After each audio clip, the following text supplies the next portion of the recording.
Okay. All right, everyone. Rod Brind'Amour is staying. Don Waddell is out in moves that I kind of think are the good moves here.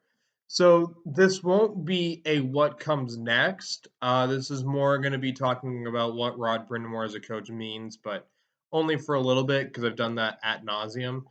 And then also I want to go over Don Waddell and kind of his legacy as Hurricanes GM for a little bit. And honestly, if I feel like I have time, I'll get to the roster in a minute. So coming into 2019, Tom Dundon buys the team, and there was speculation that. Wait, sorry, I'm just trying to fix my background on the fly here. We're doing this live, but there was speculation back in 2019 that Peter Carmanis was selling the team. Carolina was going to get relocated to Quebec, maybe, or get relocated to Houston because Tom Dundon ended up being a Houston guy, especially at the time. The one of the most influential owners of the Carolina Hurricanes, not of the Carolina Hurricanes, in the NHL. He basically, it's the owner of the Bruins. I'm blanking on his name. He spoke highly of Houston as a potential market for the NHL. And Tom Dundon comes in, buys the team, and what not a lot of owners do, Francis was let go, and we can talk a little bit about the Francis legacy and the change in leadership. And Bill Peters was fired. Bill Peters firing, I actually agree with in hindsight. I don't remember how I felt at the time, but I remember being excited Brind'Amour was brought in as head coach. Don Waddell was hired. I hated it. Absolutely hated it. I mean, you look at his record with the GM, with being the GM of the Thrashers, and I was like, history's repeating itself. Bible Belt team getting relocated with Don Waddell as the GM. And Don Waddell proved all my doubts wrong. And it didn't look like it to me at the time. So we'll kind of go over things here because I thought we were right there by a playoff team and then we're selling and stuff. And, you know, let's cover that. So I'm doing this live. I want to talk about Brind'Amour first. So Carolina comes in, and this kind of ties into thing with the change in leadership. Carolina now honors the free agent signing deal they had and the pitch they had to Justin Williams. Justin Williams left Carolina in I think 07-08 or 06-07 season, one of the seasons after they won the cup.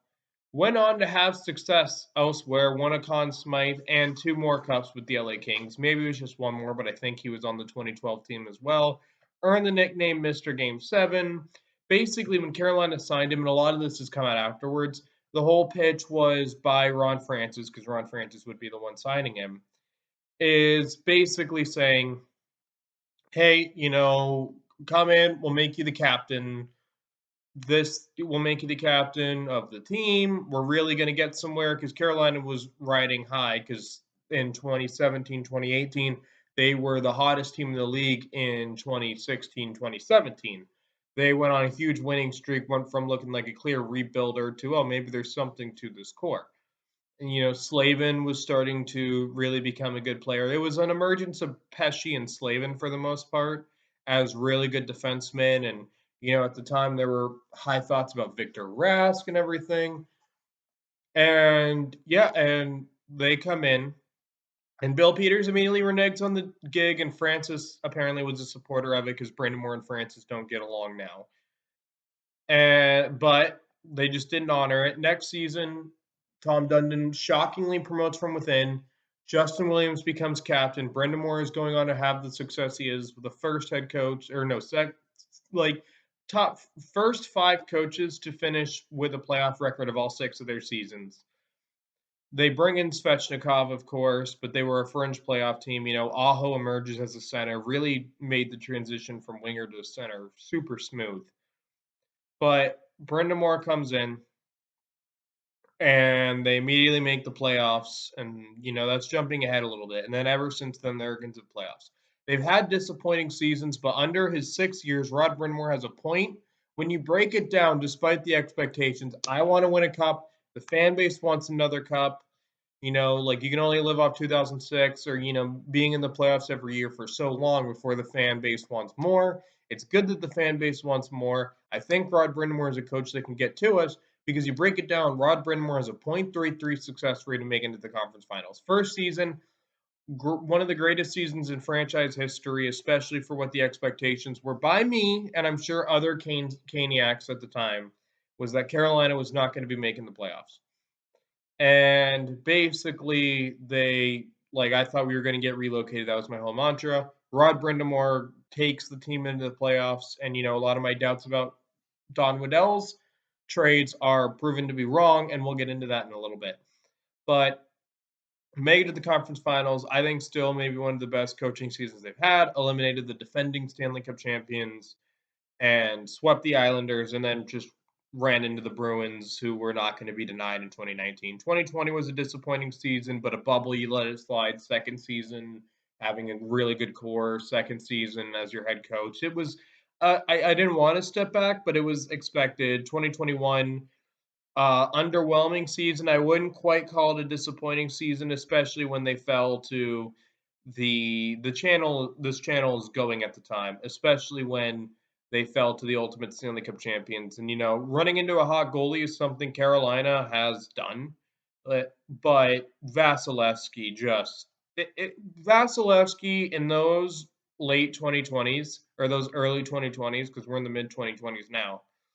Vasilevsky during that time was not much else to say. He's the best goalie I've ever seen play hockey. Like I wasn't around. I wasn't able to remember Patrick Waugh, but or Marty Brodeur, or Dominic Hasek wasn't there for them.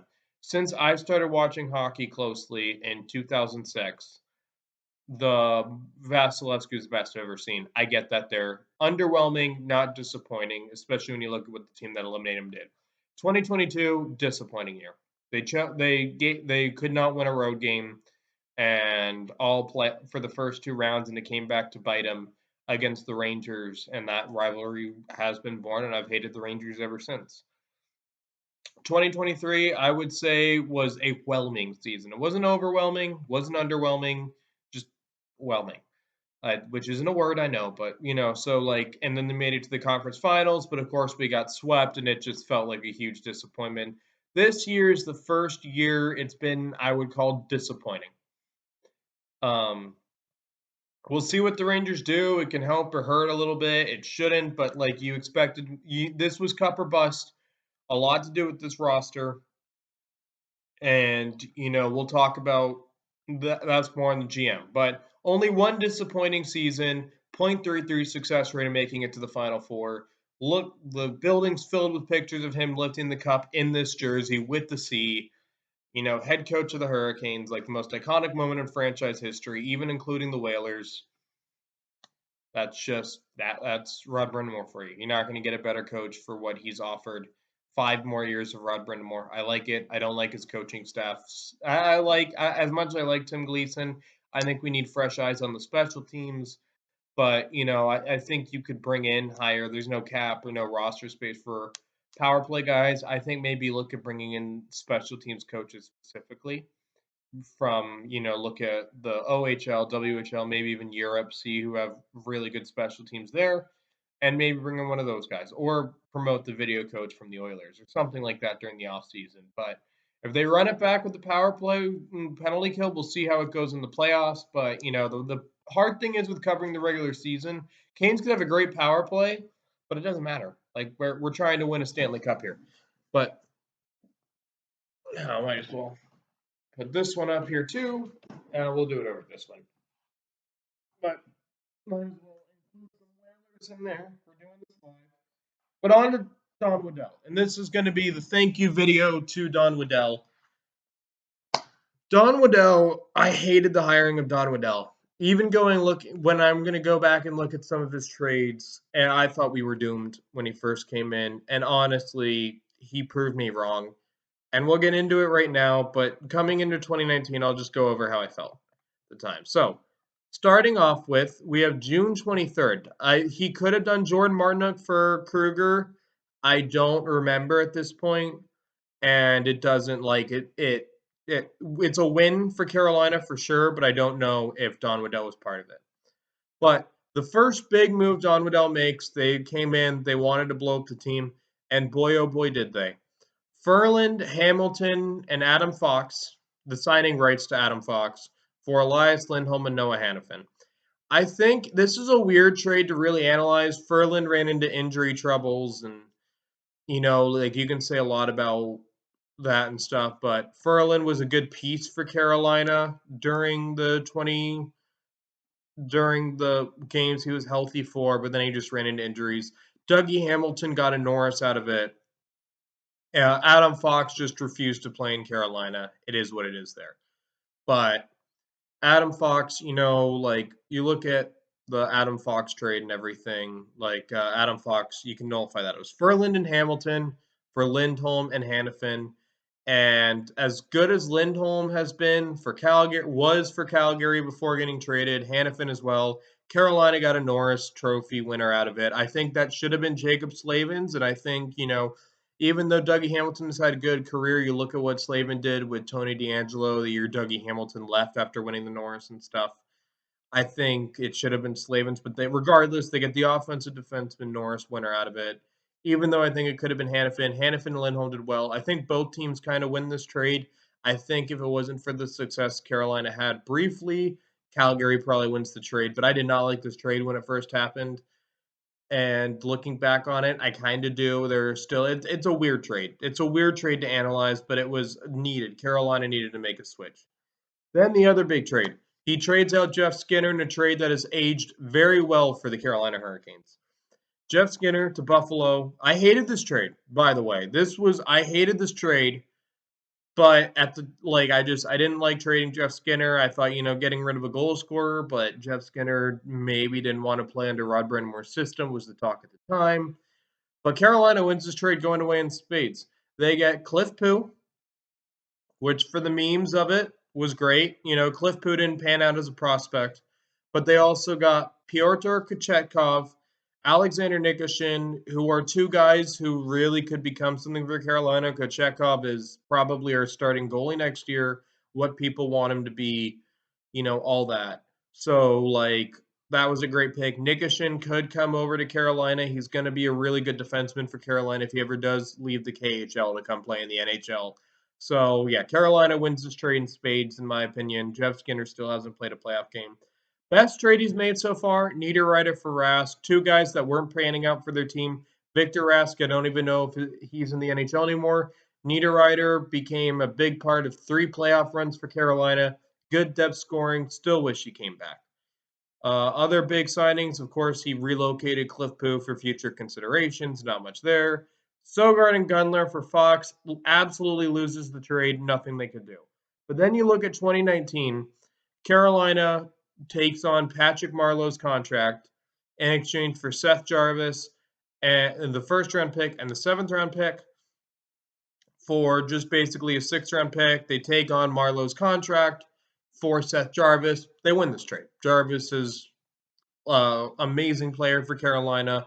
The depth, bright spot in the underwhelming middle 6 Carolina had this year, him and Natchez in particular. But absolute win, just 3 amazing trades that have shaped Carolina's success here. And, at this point, he's through the roof and everything. See if I can find another major trade. But it's those first 2 years that Carolina's been able to ride the success with. I'm going through all the trades right now thanks to Cap Friendly. So the Hurricanes acquire Holla. This, it just was a deal that didn't really pan out for everyone. Reimer for Darling, great trade. Darling was playing in the AHL. Reimer, Hurricanes had some really good. Carolina had some really good games out of Reimer. I think a couple playoff runs with him. Carolina wins this trade in spades. Again, another really good, clear win for Carolina. This one, I think Carolina loses. He trades Edmondson and Bach for Justin Falk. I think Carolina kind of loses it in the offseason, but it is what it is. Carolina's D-core was able to come back from this. I think Falk wanted to move on. I get it. And, Edmondson was a good defenseman for Carolina, but St. Louis does win this trade. Nothing there. Carolina ends up winning this trade, despite the fact that I now call him Kevin Durant, or Vincent Trocheck, for Holla, Wallmark, Prisky, and Luosterainen.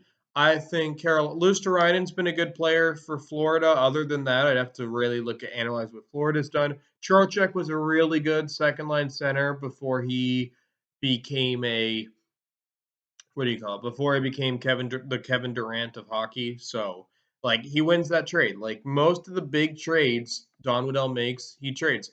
Vatanen for a lot of pick stuff. It was basically like it didn't work out because of the pandemic. Vatanen was injured and everything, and he didn't resign, and that's just kind of it. And then Carolina wins this trade.